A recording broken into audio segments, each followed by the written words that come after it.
Discussion, the art of smart investing. हर बार की तरह एक नई कहानी आपके लिए लेकर के आया हूं। महाभारत का युद्ध करीब 18 दिन चला। महाभारत का युद्ध करीब 18 दिन चला कुरुक्षेत्र में। 18 दिनों के युद्ध के बाद कुल 11 लोग शेष बचे। 18 दिनों के युद्ध के बाद पूरे भारतवर्ष में के सभी लोग जगहों से लोग उस युद्ध में पार्टिसिपेट किए और उसके बाद कुल 11 लोग बचे। कौरवों के खेमे से 3 लोग बचे, विदुर, अश्वत्थामा और कृपाचार्य। पांडवों के खेमे से 8 लोग बचे, जिसमें 5 पांडव, कृष्ण, सत्याकी और एक और जन बचा जिसका नाम था युयुत्सु। युयुत्सु कौन था? युयुत्सु क्यों बचा और युयुत्सु की क्या कहानी थी, आइए इसको समझते हैं।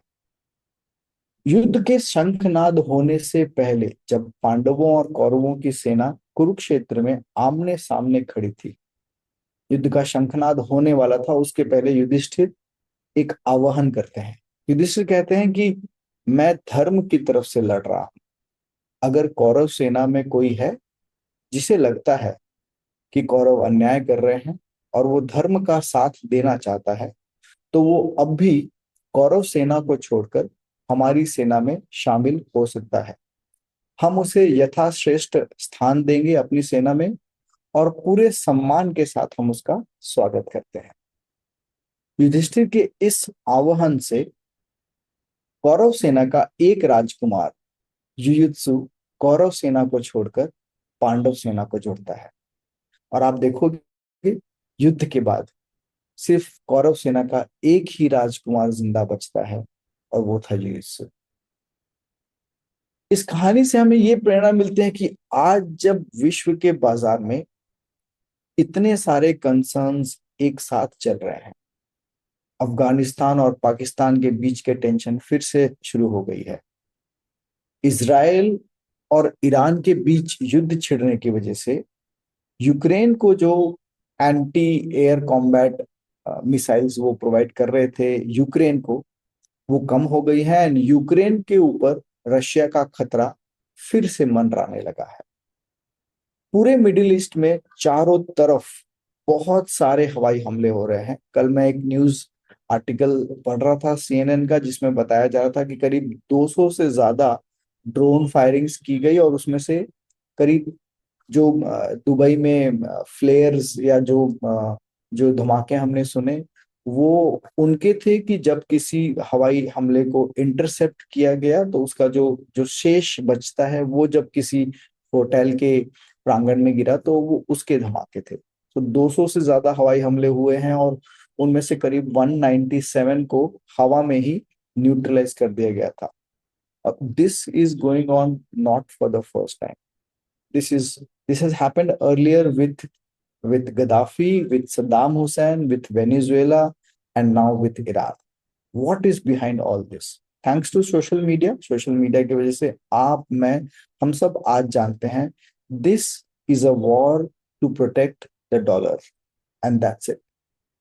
And that we have seen in our last webinar.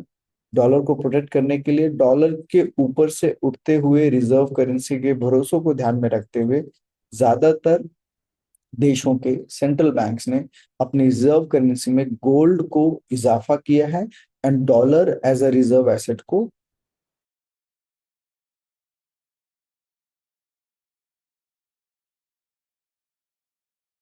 and Japan. Also, there is another line of very high tension going on between China and Taiwan. Now, these are all world hotspots. You will be surprised to know इतने सारे world geopolitical hotspots के बीच में India is absolutely silent. Almost all of our neighbors are either struggling with political stability or with geopolitical or economic concerns. But India stands absolutely weathered to all of these conditions. We still have a low inflation, we still have a high growth rate, but there are two major concerns which are trapping India. India का जो सबसे बड़ा पहला concern है, that is the skill gap between our employed working class second biggest risk is our energy transformation. तेल के दाम हर $10 बढ़ने की वजह से हमारी इकोनॉमी के ऊपर सिग्निफिकेंट डोमिनो इम्पैक्ट होता है, because almost everything that we use are being brought to us with the help of fuel. इन सारे सिनेरियो को ध्यान में रखते हुए लेट्स अंडरस्टैंड इस साल 2026 में कौन सी एसेट स्टाइल या कौन सी इन्वेस्टमेंट की रणनीति हमारे लिए लाभदायक होगी, जो हमारे निवेश में लॉस को प्रोटेक्ट कर सकती है या आने वाले समय में हमें ज्यादा लाभ दे सकती है। तो उसके लिए आइए समझते हैं फर्स्ट इन्वेस्टमेंट की कौन कौन सी स्टाइल्स है। There are 4 major styles of investing. Growth investing, जैसा इसका नाम बताता है, growth investing is identifying stocks which has been growing at a magnificent pace, maybe 20% and above, जिनका रेवेन्यू, जिनका ईपीएस, जिनके मार्जिन्स, जिनका EV EBITDA ratio more than 20% के रेट से ग्रो कर रहा है। इस इस फ्रेमवर्क में फंड मैनेजर स्टॉक की वैल्यूएशन, स्टॉक का मोमेंटम, स्टॉक का ट्रेंड को एक बार के लिए इग्नोर करते हैं, बट प्राइमरीली ये कोशिश करते हैं फिल्टर करने की कि बाजार में अगर 500 कंपनियां लिस्टेड हैं तो 500 में से कौन सी वो कंपनियां हैं जो सबसे हाईएस्ट रेट से जिनकी अर्निंग्स ग्रो हो रही है, सबसे हाईएस्ट रेट से जिनकी प्रॉफिटेबिलिटी ग्रो हो रही है। So that is a growth style of investing. Perfect example, Bajaj Finance in 2008, 2010, Nvidia in the last 5 years have grown up with growth style of investing. The next big style of investing is value investing. Agar growth investing is on the south pole, value investing is on the north pole. It is almost opposite of growth investing.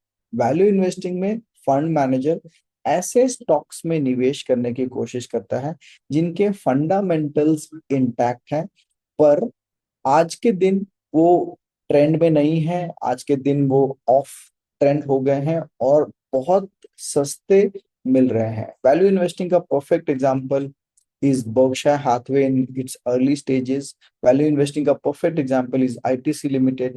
Value investing is also the style of investing which has been published and talked about in Benjamin Graham's book. Value investing is also one of the most advocated style of investing, followed by world's biggest investor Warren Buffett. India में भी बहुत सारी asset management कंपनियां value investing के बारे में बात करती है। वैल्यू इन्वेस्टिंग को हम डिस्काउंटेड प्राइस इन्वेस्टिंग भी कह सकते हैं, जहां पे आपको एक अच्छी कंपनी के शेयर सस्ते दामों में मिल रहे हैं। कोई बाजार में न्यूज आई और न्यूज आने की वजह से उस शेयर के दाम टूट गए, कंपनी के फंडामेंटल्स चेंज नहीं हुए, या कोई जियोपॉलिटिकल कंसर्न या मैक्रो इकोनॉमिक कंसर्न की वजह से उसके दाम टूटे हैं, स्टॉक्स के फंडामेंटल्स अभी भी सेम है, ऐसे स्टॉक्स को हम वैल्यू इन्वेस्टिंग कहते हैं। वैल्यू इन्वेस्टिंग का सबसे important parameter is price earning ratio and price to book value. कोई फॉर एग्जांपल कोई नवरत्ना या कोई मिनी रत्ना या कोई सरकारी कंपनी है और उसके पास 100 करोड़ रुपए के एसेट्स हैं, लेकिन स्टॉक अभी भी 80 करोड़ पे ट्रेड कर रहा है। Now the price to book value is 0.8, मतलब अगर उस स्टॉक को आज आप खरीदते हो और कल वो कंपनी दिवालिया भी घोषित हो जाती है, तो भी कंपनी के पास 100 करोड़ रुपए के एसेट्स हैं, आप 80 रुपए हर शेयर पे लगा रहे हो, कंपनी अगर बंद भी हो गई तो भी आपको 80 के 100 मिलने वाले हैं, because the price to book value is below 1, because the price to earning ratio is below the industry average. These are two major matrices जो fund managers देखते हैं value investing के corridor. Third biggest style of investing is momentum style. Momentum style of investing is probably in the last phase of a bull rally. Covid के दौरान हम सभी बाजार टूटे। कोविड के बाद की जो रैली आई 2020 से लेके 2022 के बीच में, उस 2020 से 22 की रैली में पहला साल was basically the recovery, but the second year was more of a momentum. Momentum को टेक्निकली समझना मुश्किल है, लेकिन आप ये समझ सकते हो सोशल मीडिया पे जो भी ट्रेंड हो रहा है दैट इज मोमेंटम। कुछ समय पहले लोग एनएसई के अनलिस्टेड शेयर्स के पीछे भाग रहे थे, दैट वाज मोमेंटम। आज लोग आर्टिफिशियल इंटेलिजेंस में निवेश करना चाहते हैं, दैट इज मोमेंटम। आज लोग rare earth, energy transmission, chip manufacturing, इसमें निवेश करना चाहते हैं, That is momentum. Momentum normally is the last leg of a bull cycle. Momentum is the last leg of the bull cycle. Momentum investing में fund managers will look out for the trends which are being followed across the big asset management houses in the world. There are no specific parameters, but momentum investing क्योंकि ये bull phase की आखिरी कड़ी होती है, तो the horizon is between 1 year to 3 year maximum. ध्यान रखें, मोमेंटम इन्वेस्टिंग एक पहाड़ के क्लिफ की तरह है जिसके बाद आगे नीचे गिरावट दिख रही है. So momentum investing style can be a high risk high reward bet. Next is contrarian investing. Contrarian investing जैसा इसका नाम कहता है, जो बाजार में चल रहा है उसके विपरीत निवेश कर रहा है. उदाहरण के तौर पर 15 दिन पहले जब हमने वेबिनार किया, 1 महीने पहले जब हमने वेबिनार किया, 3 महीने पहले जब हम वेबिनार किया, हमारे हर वेबिनार में हम लगातार artificial intelligence, chip manufacturing, Nvidia, TSMC, ASML, geopolitical, global investing, investing in Japan, China, Taiwan, developed markets की बात कर रहे थे. Now that was momentum. उस समय कोई भी आर्टिफिशियल इंटेलिजेंस चिप्स के अलावा तेल, ऑयल की बात नहीं कर रहा था. But still the major part of the world economy is dependent on oil. एक छोटा सा जियोपॉलिटिकल कंसर्न मिडिल ईस्ट में इरप्ट हुआ and suddenly oil which was trading below $60 is today trading at $80. उस समय, आज से 1 महीने पहले, जब पूरा विश्व आर्टिफिशियल इंटेलिजेंस की बात कर रहा था, कोई भी ऑयल या ऑयल मार्केटिंग कंपनीज या ऑयल से रिलेटेड सेक्टर्स में निवेश करने की बात नहीं कर रहा था. That is contrarian investing, where you try to invest into sectors which are not in limelight but which are very strong, which have important presence across all geographies and all segments of any economy. So with every dollar of appreciation in price of oil, the future is now remaining bleak, not only for India, but for the entire Southeast Asian subcontinent, which has supplies of oil primarily coming from the Strait of Hormuz, Middle East. So that is contra investing. जो अब आप जो जो जो trend में चल रहा है, जो ज्यादातर फंड मैनेजर्स या निवेशक बात कर रहे हैं, उसके विपरीत किसी कॉन्ट्रेरियन स्टाइल में निवेश कर रहे हो. That's a perfect example of a contra investing. आइए देखते हैं इन सारे इन्वेस्टमेंट के स्टाइल्स को एक फंड मैनेजर की नजर से. मैं आपके सामने एक एग्जांपल लेके आया हूँ बजाज फाइनेंस का. 1987 में ये कंपनी लॉन्च हुई थी. I was born in 1985. 1987 में Bajaj finance was launched and तब कंपनी का नाम था बजाज ऑटो फाइनेंस. इस कंपनी को लॉन्च किया गया था with the purpose of financing auto loans. 1985 87 से लेकर लगभग 2008 तक आप देखोगे इस शेयर का दाम 30 रुपए से कम पे ट्रेड हो रहा था. Somewhere before 1987 it was launched and until if you see 2008-9 ये शेयर 30 रुपए से कम पे ट्रेड हो रहा था. 2008 में संजीव बजाज जी एक नए बंदे को, सीईओ मिस्टर जैन को कंपनी में लेके आते हैं. मिस्टर जैन कंपनी में आते ही कहते हैं कि हम 1985 में लॉन्च हुए थे, आज 2008 हो गई है, हम सिर्फ ऑटो लोन क्यों दे रहे हैं, हम वाइट एसेट्स पर, कंज्यूमर ड्यूरेबल्स पर, टीवी, एसी, फ्रिज पर लोन दे सकते हैं. हम चाहे तो हम ईएमआईज पर लोगों को पैसा उधार पे दे सकते हैं, हम ये सब क्यों नहीं कर रहे हैं. And that is where mister Jain bought a revolution into the thought process of Bajaj. Company का नाम चेंज हुआ बजाज ऑटो फाइनेंस से बजाज फाइनेंस 2008 के बाद में. This was the first company which revolutionised the concept of financing consumer durables. उसके बाद से हमें टीवी, एसी, फ्रिज सब चीजों पर लोन मिलने लगा. इमीडिएट लो कॉस्ट ईएमआईज मिलने लगी. जीरो कॉस्ट ईएमआई का concept was brought in by Bajaj. That was the phase between 2008 and 2016-17. 30 रुपए का शेयर 2016-17 में करीब 1500 रुपए पे ट्रेड कर रहा था. 30 रुपए का शेयर 2016-17 में ₹1500 पे ट्रेड कर रहा था। This is the time when Bajaj finance was a growth stock. This is the time when Bajaj finance was a growth stock. 2016 में स्टॉक स्प्लिट हुआ।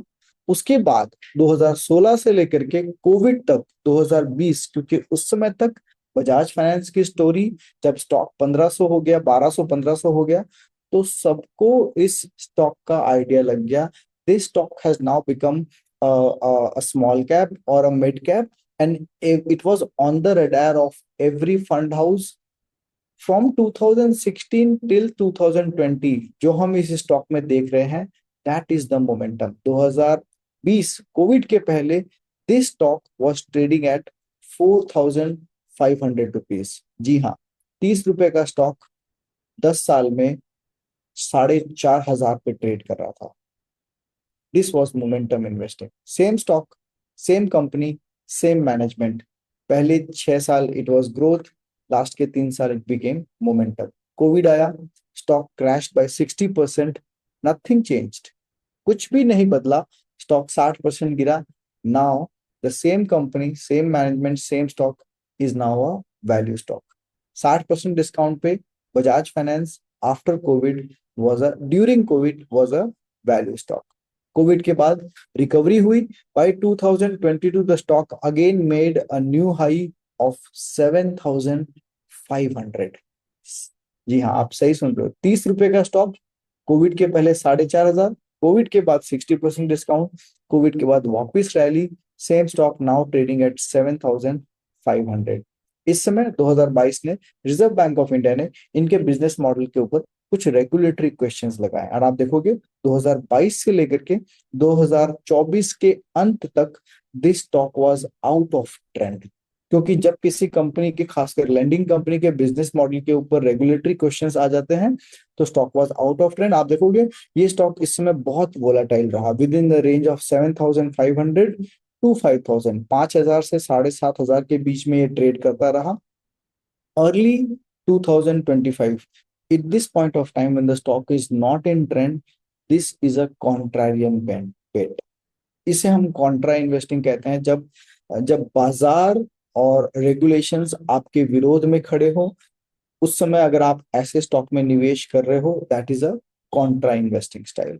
2025, अर्ली 2025 रेगुलेटरी हर्डल्स क्लियर हुए, the stock made a new high from 7500 to 9500। We are talking of the same company जो 1987 में launch की गई थी। 2008 तक ये शेयर ₹30 पे ट्रेड कर रहा था। आज ये शेयर 9500 पे ट्रेड हो रहा है। पिछले साल 2025 मई जून में शेयर स्प्लिट किया गया और 4:1 बोनस दिया गया, इसलिए आज एक शेयर के बदले में, जिसके पास उस समय एक शेयर था, आज उसके पास 10 शेयर है। Accordingly the price is adjusted from 9500 to 950। But this is an actual story of Bajaj finance. समय समय पर same company growth, momentum, value या कॉन्ट्रा स्टाइल के अंदर एंटर करती रही है।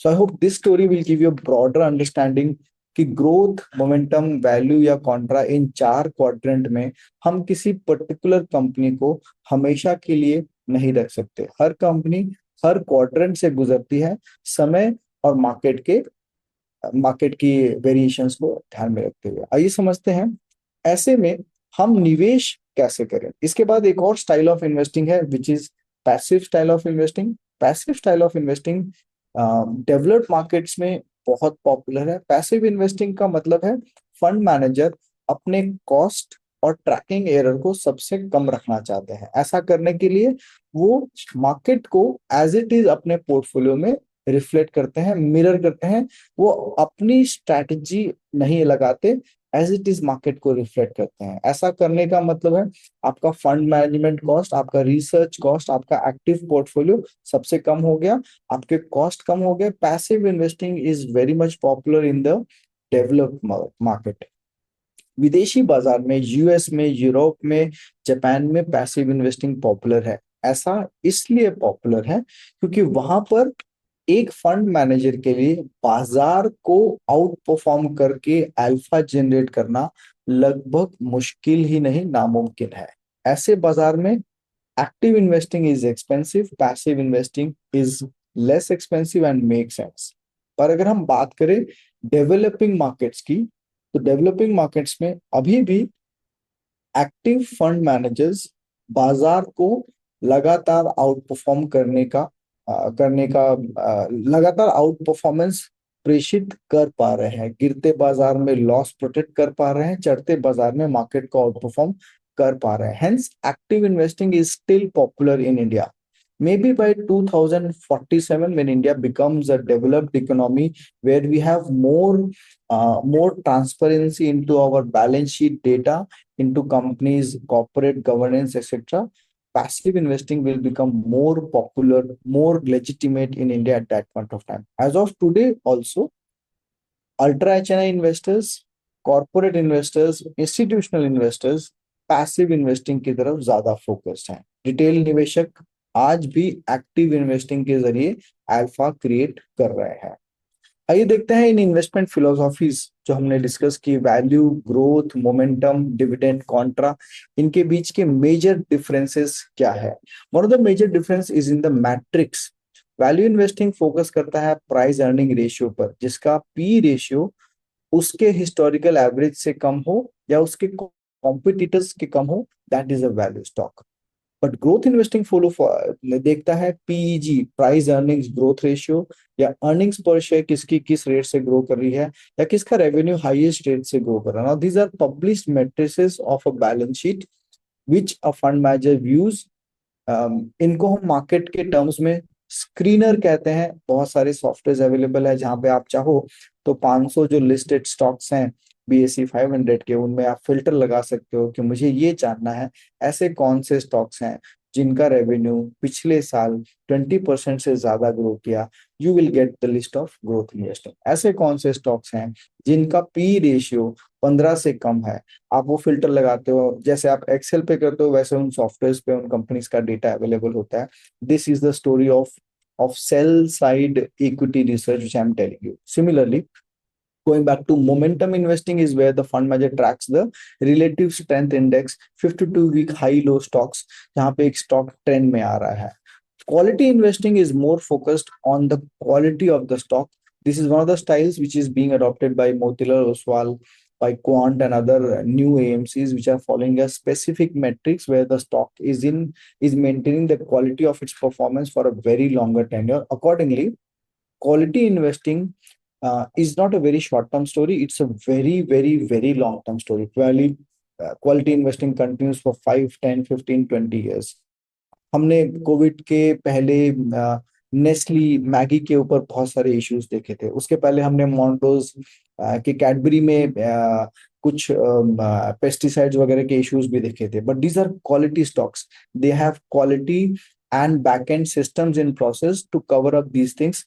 मैगी, नेस्ली ने 1 मिनट लगाया नहीं लगाया and the entire stock which was there on the shelves were dumped. You have seen how loads of Maggi was being burnt, and today we are again seeing Maggi is one of the most highest consumed ready to eat stock on the shelves. So this is a quality investing.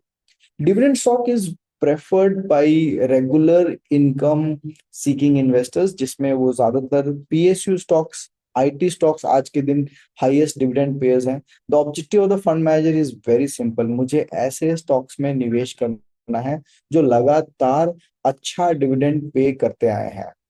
Public sector India के stocks में मैंडेशन है, उनको government की तरफ से indications हैं कि उनको डिविडेंड पे करना ही पड़ेगा। That dividend is part of the government's budget, so that's where PSU stocks.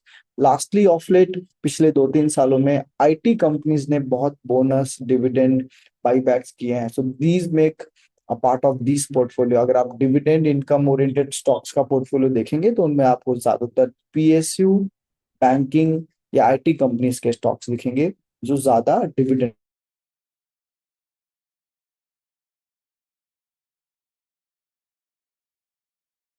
कैसे अपनाते हैं।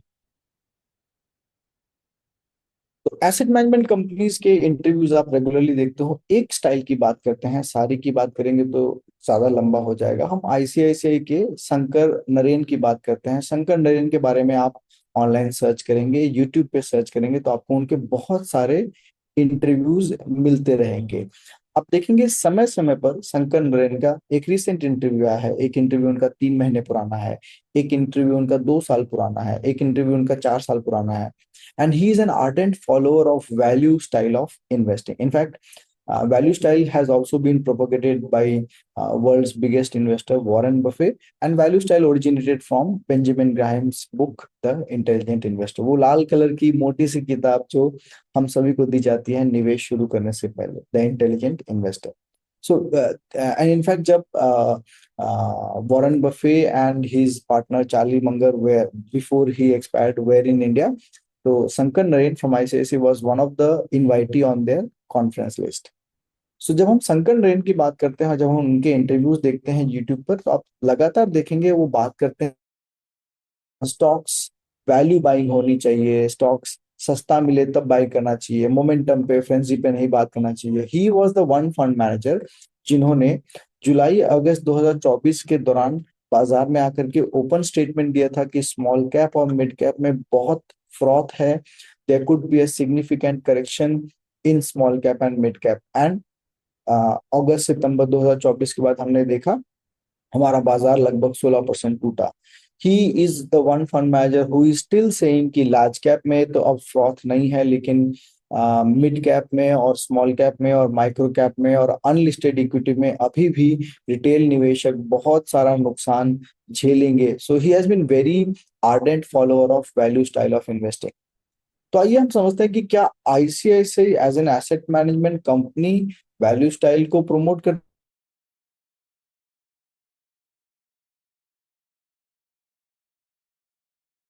और सबसे बड़ा फंड है जिसका नाम है आईसीआईसीआई लार्ज कैप फंड. अब आईसीआईसीआई लार्ज कैप फंड अगर अब मैं आपको दिखाऊं, यहाँ पर हमारे पास बहुत सारे फंड्स की फैक्ट शीट्स हमने यहाँ पे इकट्ठा करके रखी है. If I have ICICI large cap I will show you. I don't have ICICI large cap, but you will see ICICI large cap is constantly following the growth style of investing. So ICICI has been an advocate of value style. Shankar Naren कैमरे के पीछे हमेशा value style of investing की बात करते हैं, लेकिन उनका एक और fund ICICI large cap fund वो हमेशा से growth style of investing follow करते आया है. यहाँ पे we have to understand that this is not a dichotomy, but this is a natural characteristics because one asset management company have multiple fund managers and every fund manager is distinct in his style and approach. In fact, even if you see, I have some of the fact sheets, so I will want to show you what has happened over here. आप देखेंगे इस तरीके की fact sheet आप खुद research करके internet से download कर सकते हैं.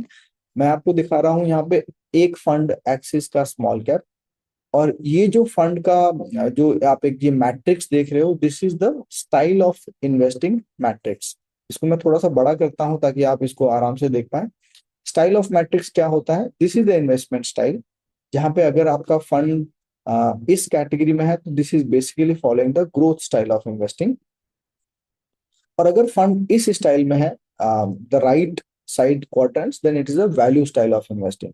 And if it is somewhere in between, then it follows a blended style of investing. So on the horizontal scale is growth and value, and on the vertical scale is large cap, mid cap, small cap. जाहिर सी बात है, fund का नाम है axis small cap, तो वो small cap में ही investment करेगा, but it is following a growth style of investing. आइए देखते हैं क्या ये actual style of investing follow कर रहा है या नहीं. ये इस फंड का मैट्रिक्स है 2017 से लेकर के अभी तक का. आप देखेंगे लगातार ये ग्रोथ स्टाइल ऑफ इन्वेस्टिंग ही फॉलो करते आया. 2025 में पहली बार this fund was following a value style of investing. 2025 में for the first time the fund shifted its style of investing from growth to value, and in 2026 it is now again following the growth style of investing. यहाँ पे मैं आपको आपके साथ ये share करना चाहता हूं कि कोई भी फंड लगातार लंबे समय तक एक particular style of investing, growth या वैल्यू या मोमेंटम या कॉन्ट्रा को नहीं फॉलो कर सकता. The fund manager is an active person and he has to tune his portfolio in line with the market. So this is how fund management style changes over time. Funds are not agnostic to a particular style, but they are agnostic to generating alpha for the investors. If you look at other funds, you look at Bandhan Small Cap, it has been following a value style of investing in the last 3 years, but today it is following a growth style of investing. Another example is Canara Robeco Small Cap. The fund has been always following a growth style of investing, but last year in 2025, it had a blend of value in their investment approach. Same is with Edelweiss Mid Cap Fund. Long-term growth-oriented investor, then it shifted to value style of investing between 2020 till 2023, and then 2024 it was a pure growth style of investing.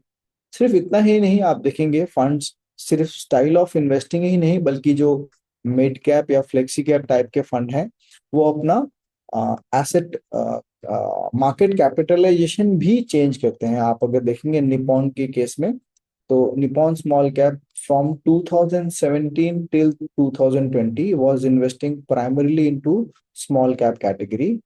Between 2021 and 2024 and 25, the fund put a blend of small cap and mid cap into their portfolio, and now it is again going into the small. So the fund manager, this is the playbook of the fund manager, which where based on the market scenario, he has to keep updating his portfolio to match investors, to match the economic trend, the political trend, the investment trend, and generate alpha for his investor. This is typically possible because we are discussing Indian fund management styles. If you take this to developed markets, there you will majorly see passive style of investing, and passive style of investing is mostly about following or mirroring the index. इन metrics को ध्यान में रखते हुए we have created a model portfolio. जब हम model portfolio बनाते हैं, तो हम सबसे पहले ये आइडेंटिफाई करने की कोशिश करते हैं कि मार्केट के उतार और चढ़ाव के बीच ऐसे कौन से म्यूचुअल फंड्स हैं जिन्होंने मार्केट को लगातार आउट परफॉर्म किया. That's level 1. एक बार हमने इस स्टडी को किया तो हमारे पास 10-15 ऐसे म्यूचुअल फंड्स आ जाते हैं जो बाजार के उतार और चढ़ाव दोनों में बाजार को आउट परफॉर्म करते हैं. Step 2 of the study is to identify the growth trend or the investment trend of a particular fund. अब हम 800 से 15 फंड पर आ चुके हैं. 15 फंड्स हमने सेलेक्ट कर लिए जो बाजार के उतार और चढ़ाव में आउट परफॉर्म करते हैं. अब इन 15 फंड्स में हम जब पोर्टफोलियो बिल्ड करते हैं, तो हम ऐसे पोर्टफोलियो बिल्ड करने की कोशिश करते हैं कि पोर्टफोलियो में थोड़ा लार्ज कैप हो, थोड़ा मिड कैप हो, थोड़ा स्मॉल कैप हो, लेकिन लार्ज और मिड, लार्ज और स्मॉल के बीच में जो फंड्स हम चूज करें वो अलग अलग स्टाइल ऑफ इन्वेस्टिंग को रिफ्लेक्ट करते हैं. तो अगर हमने एक लार्ज कैप फंड चूज किया जो growth style of investing follow करता है, तो हम कोशिश करेंगे एक मिड कैप फंड ऐसा चूज करें जो वैल्यू स्टाइल ऑफ इन्वेस्टिंग को फॉलो करता है, एंड एक स्मॉल कैप ऐसा चूज करने की कोशिश करेंगे जो ब्लेंडेड स्टाइल ऑफ इन्वेस्टिंग को फॉलो करता है. ऐसा होने से you will have a perfect diversification in your portfolio. Going back to these investment styles, this is what a portfolio blueprint looks like. We have not shared the list of mutual funds in this webinar. That we will discuss in our next webinar on the next Saturday, जहाँ पे हम चर्चा करेंगे कि how do we analyze these mutual funds, आप कौन से mutual funds कब खरीदने चाहिए, और अगर आप अपने पोर्टफोलियो को रिव्यू करते हो तो रिव्यू करने में आपको कौन से पैरामीटर्स को ध्यान रखना है. अगर आप एक डीआईवाई निवेशक हो, डीआईवाई इन्वेस्टर हो, तो म्यूचुअल फंड्स आप ऑनलाइन कौन से प्लेटफॉर्म से खरीद सकते हो जहां से आपको सस्ते म्यूचुअल फंड्स मिलेंगे, आपको कोई कमीशन, कोई चार्जेस पे करने की जरूरत नहीं पड़ेगी. So will discuss all of this in the next webinar next Saturday, same time 11:30 here. So coming back to this, the portfolio blueprint here, we suggest, this is our suggestion, but this today we are sharing it only from a knowledge and education perspective. हमें ये लगता है कि आपके portfolio में अगर बराबर मात्रा में 30-30% large cap, mid cap, small cap का एक्सपोजर हो। And within this categories, अगर आप लार्ज कैप में ग्रोथ स्टाइल ऑफ इन्वेस्टिंग को चूज करते हो, मिड कैप में growth and momentum style of investing को चूज करते हैं, एंड स्मॉल कैप में वैल्यू स्टाइल ऑफ इन्वेस्टिंग को चूज करते हो, then you have a perfect diversification in your portfolio, because now you are allocating your money into three different categories, and within each category you have chosen a different style of investing which focuses on a different sector or a different category of investment and avenue per se for your. So this gives you a perfect diversification in a portfolio. याद रखें कि अगर आपके रथ में चार घोड़े हैं, तो आपके रथ की गति सबसे धीरे दौड़ने वाला घोड़ा ही तय करता है। अगर आपके रथ में चार घोड़े हैं, तो आपके रथ की गति सबसे धीमे दौड़ने वाला घोड़ा तय करता है। जब आप पोर्टफोलियो बिल्ड करते हो, तो आप एक घोड़े से पोर्टफोलियो बिल्ड नहीं कर सकते। तो जब आप अपने पोर्टफोलियो में 3 4 5 घोड़े लगाते हो, तो इन्हें समय समय पर इनका निरीक्षण करना भी जरूरी है। That is where the point comes of portfolio rebalancing. साल में एक बार टैक्स हार्वेस्टिंग करना जरूरी है। साल में हर 3 महीने पे पोर्टफोलियो की हेल्थ चेक करना जरूरी है कि मैंने जिस फंड को चूज किया, क्या वो बाजार से आउट परफॉर्म कर रहा है या नहीं कर रहा है। ये हर 3 महीने पे आपको करना चाहिए। अगर अगर कुछ मेजर फैमिली इवेंट हुआ जिसके लिए आपने कुछ पैसे संजो के रखे थे, जिसमें बिटिया की शादी हो गई, आपकी रिटायरमेंट हो गई, आपने एक नया घर लेना है, आपने एक नई गाड़ी लेनी है, आप एक विदेश टूर करना चाहते हो, जब जब ये माइलस्टोन अचीव हो जाए, उनके हिसाब से आपके पोर्टफोलियो को रिव्यू करना is important, and that's where the edge of a financial advisor comes into picture.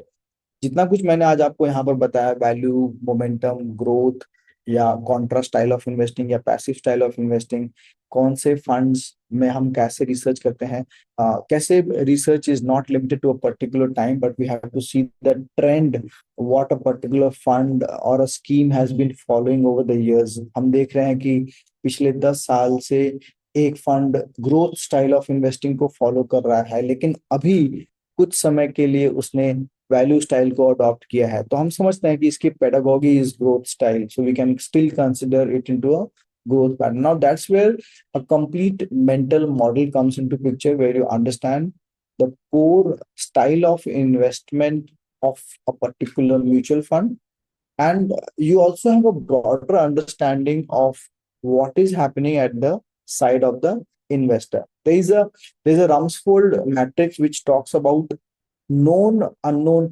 factors. So there are four types of factors. There are known factors जिनके बारे में आपको सब पता है. There are unknown factors जिनके बारे में आपको कुछ नहीं पता, which is a black box. Today the unknown factor would be the geopolitics. Nobody knows whether we will go into a World War III or not.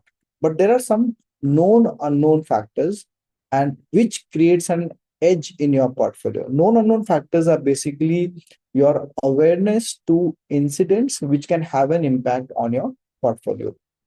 Here, the known factors are factors which are close to the investor, which is his financial status, his income, his financial goals, his risk taking ability. These are the known factors. Other known factors are the style of investment being followed by a particular mutual fund. But there are still unknown factors, which are the geopolitical factors. What will be the American strategy be in this geopolitical scenario? How will Iran retaliate or continue to retaliate into this? Will Iran have a ultimate nuclear power or not? And if it have a nuclear power, will it lead to a world war, or will it neutralize the entire world environment? So it's anybody's call, because nobody has a clear understanding on these things. So whether China will have a what to say concussion with Taiwan or not. Now this is anybody's call. कोई पंडित भी इसके बारे में राय दे सकता है, और कोई निवेश का सलाहकार और कोई बड़ा फंड हेज फंड मैनेजर भी इसके ऊपर सलाह दे सकता है, but nobody knows the future. So the portfolio construction here lies into regular portfolio reviewing and identifying the known unknown factors, and having a more tactical call in your portfolio. So that's where the edge into fund management lies. With this, we reach the end of today's session. It is 12:15, so we are 5 minutes over our desired time. 12:10 पे हम खत्म करने की कोशिश करते हैं. And I hope we have given you a brief and yet simple but depth understanding of the styles of investing. Investment के कौन कौन से स्टाइल्स होते हैं, उन स्टाइल्स को फंड मैनेजर्स कैसे अडॉप्ट करते हैं, फंड मैनेजर एक इंटरव्यू में क्या कहते हैं, उससे आप क्या निर्देश ले सकते हो. हर एसेट मैनेजमेंट कंपनी के पास ग्रोथ, वैल्यू, मोमेंटम, पैसिव, हर स्टाइल के फंड होते हैं. Every fund manager is different. In fact every individual fund manager is different at different times. That's where investment is a constant review game where we need to learn the major macroeconomics and the crux of the materialize into understanding the known unknown factors. With this, I'm done for the delivery for today. And if there are any questions on this, I'm ready to take.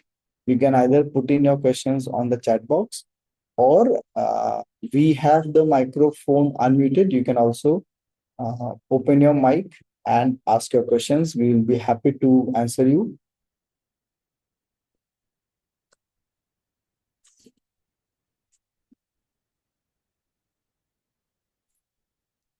In case if there are no questions, so we'll want to invite you to the next webinar, which we'll be doing on next Saturday, 14th of March. Sorry, it is written February. 14th of March, same time, सुबह 11:30 बजे. और अगले शनिवार हम चर्चा करने वाले हैं आपका म्यूचुअल फंड ब्लूप्रिंट कैसा होता है, आपको कितने फंड्स खरीदने हैं, कौन से फंड्स खरीदने हैं. अगर आप एक DIY निवेशक हो,